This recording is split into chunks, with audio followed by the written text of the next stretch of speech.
Hey guys, welcome back to Mindy's Monthly Marketing Tips.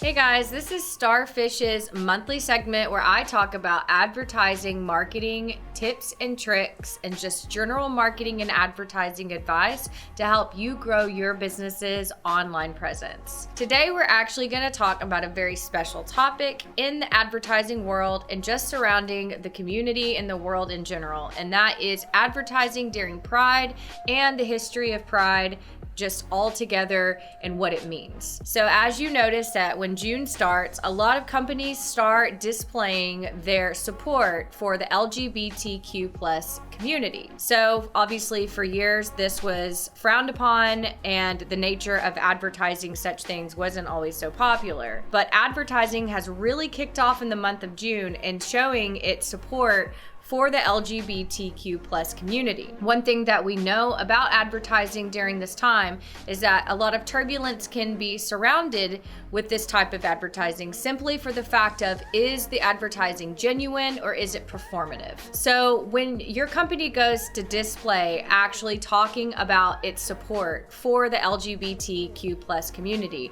it is important to understand that you genuinely are supporting the cause and you are trying to be more inclusive and you are trying to be an ally of sorts or even uplift people within your community that may identify within the community. So today we're going to break down the differences in how to effectively advertise during Pride with genuine intent versus using it performatively or to capitalize off for monetary value. So we're gonna mix things up a little bit today, and I'm actually gonna have our head of production, Alt Webb, come on and actually talk about the history of Pride and how Pride was essentially born in America. Hi, my name is Alt Webb. I am head of production here at Starfish Ad Agency. I am a non-binary person. I use they, them pronouns. I'm also bisexual, and I'm here to tell you about the history of Pride.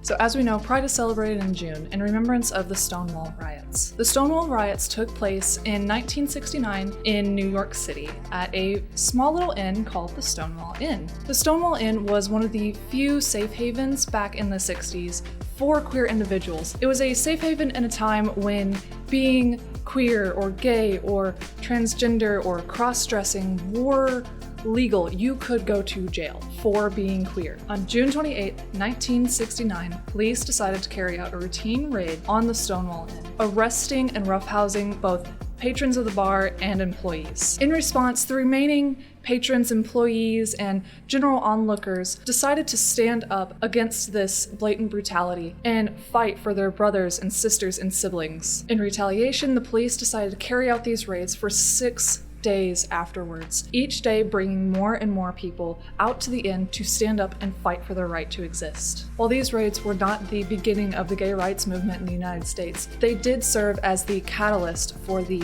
modern gay rights movement. It is thanks to these brave individuals that stood up for our right to exist that we are able to have Pride today. In fact, the first Pride Parade was held on June 28, 1970, exactly 1 year after the Stonewall Riots, in remembrance of those who fought for us. It should be no surprise to anyone that the public perception of queer individuals has not always been as positive as it is today, which is unfortunate because we do still have a long way to go. Up until 1961, in which Illinois was the first state to lift its anti-sodomy laws, it was illegal in all 50 states to be gay. Then in 1969, the Stonewall Riots occurred and started the push towards the modern gay rights movement, and we started to see progress happening. We started to see people start to look at us more and realize that we exist and we deserve the right to exist. People started to be more accepting of queer individuals and queer culture. That is,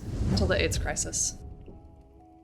The 80s are notoriously known for the AIDS epidemic. In fact, roughly 324,000 individuals were killed during the peak of the AIDS epidemic between 1987 and 1998. Dubbed as the gay plague, the public viewed the AIDS epidemic as God's way of punishing the gays.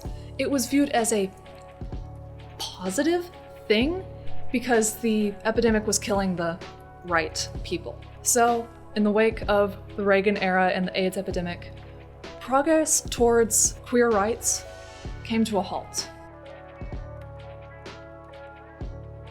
Naturally, as the public's perception of queer individuals came and crashed to an all-time low, advertisers wanted nothing to do with the gay rights movement and queer individuals. However, as we reach the 1990s, we start to see the stigma around the AIDS epidemic and queer individuals start to decrease. With this stigma decreasing, we begin to see advertisers starting to advertise towards queer individuals again. However, it was still highly stigmatized and not widely accepted. If an advertiser wanted to advertise and show to queer individuals that they support them, they love them, they had to do so through coded messages. Look at this Subaru ad that came out in 1999. Here you can see the quote, "entirely comfortable with its orientation," obviously giving a little nod to maybe sexual orientation, gender orientation. Over here on this vanity plate, you can see that it says Xena Lover, which was a nod to the show Xena Warrior Princess, which was very popular with lesbians at the time. This other license plate, as you can see, says P-Townie, which references the popular gay vacation town hotspot, Provincetown, Massachusetts. And as well, if you look up here on this little bumper, we do have a very subtle-ish gay flag present. So now, more than 20 years later, companies are no longer having to advertise in coded messages and cryptic language. More and more companies every year change their logos to include a pride flag or change their marketing to target queer individuals. Companies sponsor floats and pride parades, and they're more excited than ever to cash in on that rainbow dollar. So going from a time when advertisers were terrified to acknowledge queer individuals in their advertising for fear of losing their straight customers, it is now more profitable than ever to advertise towards queer individuals. Queer customers have some of the highest brand loyalty. According to a study conducted by Community Marketing and Insights in 2018, 78% of LGBTQ individuals are more likely to buy from a brand that advertises towards them. In fact, at this point, it's silly not to advertise with queer people in mind. As we all know, it's important to advertise towards your demographic. And as more marketers are wanting to target Millennial and Gen Z generations, it's important to show diversity. These generations want to see their realities reflected in media, and the reality is a lot more queer than people think. As well, advertising towards the queer community paints your business in a positive and progressive light. It shows that you are forward-thinking and accepting and keeping up to date with current society. In fact, it could be detrimental not to advertise towards queer individuals. Refusing to advertise towards LGBTQ individuals alienates what could be a large portion of your audience, and your business misses out on the opportunities that these individuals present. Keep in mind, as I mentioned before, these are the most brand loyal individuals you will meet. Now, while advertisers are catching on that it's more profitable than ever to advertise during and with Pride, customers are looking more closely at the support that these companies present and are more likely to scrutinize a company if their support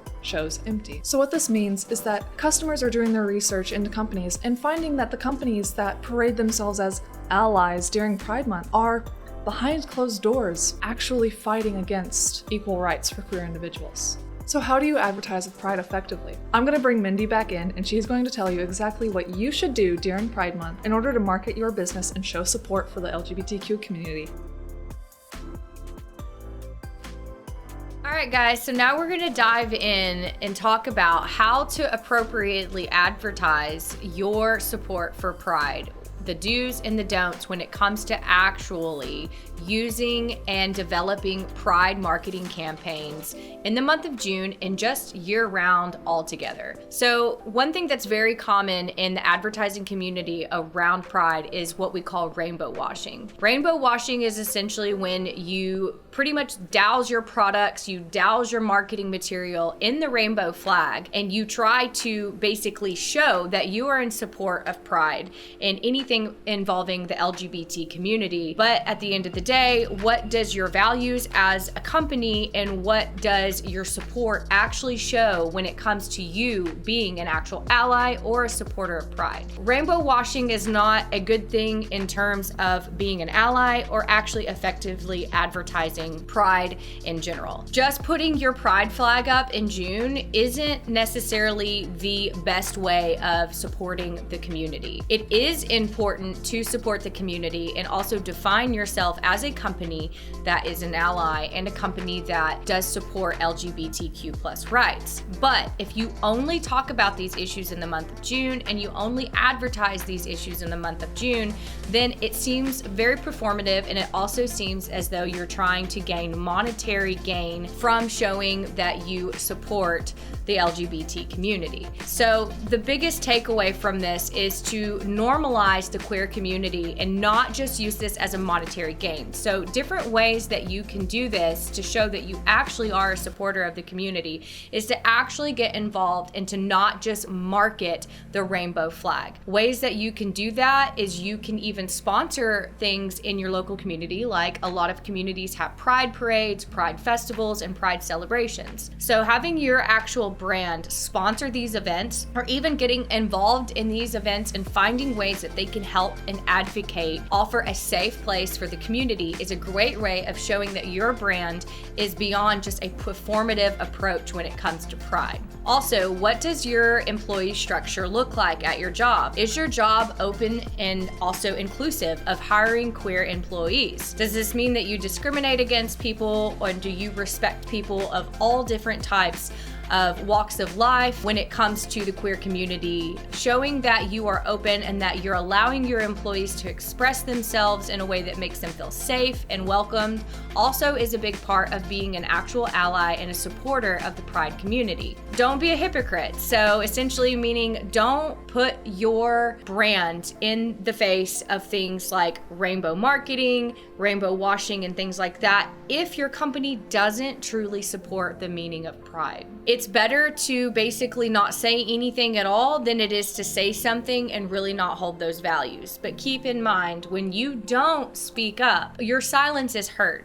So when it comes to generations like millennials and Gen Z, those generations heavily focus on where to support different brands and where to put their money based off of values. This is true now more than it has ever been in the past. Typically with traditional consumerism, people would buy products based off of effectiveness, price, and even quality. And although those things are still very much relevant and they play a huge role into modern consumerism, the largest and upcoming trend in how people purchase products does have a lot to do with that brand's ability to be inclusive and that brand's ability to show that they are a progressive brand and that they are genuinely supporting people of all walks of life, diversity, and LGBTQ plus community, as well as showing their support for racial issues, gender issues, and many issues that are turbulent in modern society. So other ways that you could help show your support outside of just throwing your rainbow flag in June would be to host events at your actual business or help host events in your local community that shows that you are a true supporter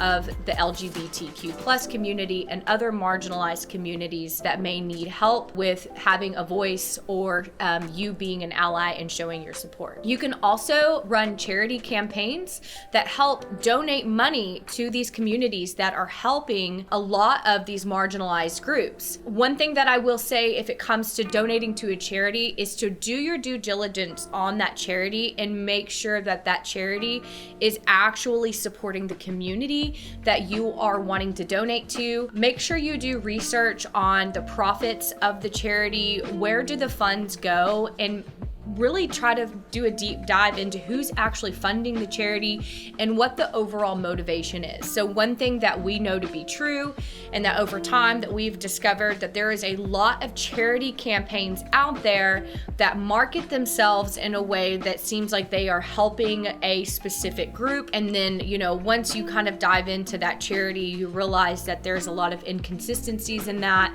and a lot of the money may go to employees or CEOs or top paid individuals at the company, and that a small portion of the proceeds actually go to helping the cause. And also there's been a lot of fraudulent claims in some of these bigger donations as well. So the point is in all of that is make sure that if your brand does get involved in a charity, that your brand does its due diligence and make sure that that charity is a reputable charity and that it is actually helping support the cause that you are trying to help and bring a voice choice too. You can also donate a percentage of your profits from your brand into an actual charity as well. So you can host events, or you can even host promos or specials where a percentage of the proceeds actually go to designated charities or even designated individuals that you're wanting to help for that specific cause. You can also ask people to participate in petitions. One thing that I've noticed is been common in a lot of local events in our market is that people are actually setting up booths to help people register to vote. This is a great way to get involved. Sponsor a voter registration booth or get somebody from the community to come out and help people register to vote. Because at the end of the day, voting is obviously critical when it comes to human rights and equality. So these are a ton of ways that you can help show your support. That is obviously not performative activism. You want to avoid a performative activism at all costs. So if you don't really genuinely feel like supporting the nature behind Pride, like I said, it's best for your brand to not do it than it is to try to do it and then you try to get monetary gain off of it, because it will be exposed and it will hurt your brand. But if you are a genuine supporter of Pride in the movement and the LGBTQ plus community, it is important to do more than just slapping a rainbow flag and then obviously making your brand colorful in the month of June. You need to try to obviously be supportive year round, and your brand needs to be able to speak. And what we say, don't just talk the talk, you must walk the walk. So that's all we have today about advertising and Pride, and obviously beyond the month of June in support of the LGBTQ plus community. If you have any questions about this, or if you're looking for more ways to offer diversity in your marketing, or if you're looking for help and ideas of how to express your inclusivity with your company, please reach out to us. We'd love to help. If you have any other tips or suggestions or anything that you would like us to cover, obviously reach out to us, send us an email or send us a message, and we would love to talk about it. Like always, please like, share, subscribe, and comment on these videos, and we'll see you next time. Thanks.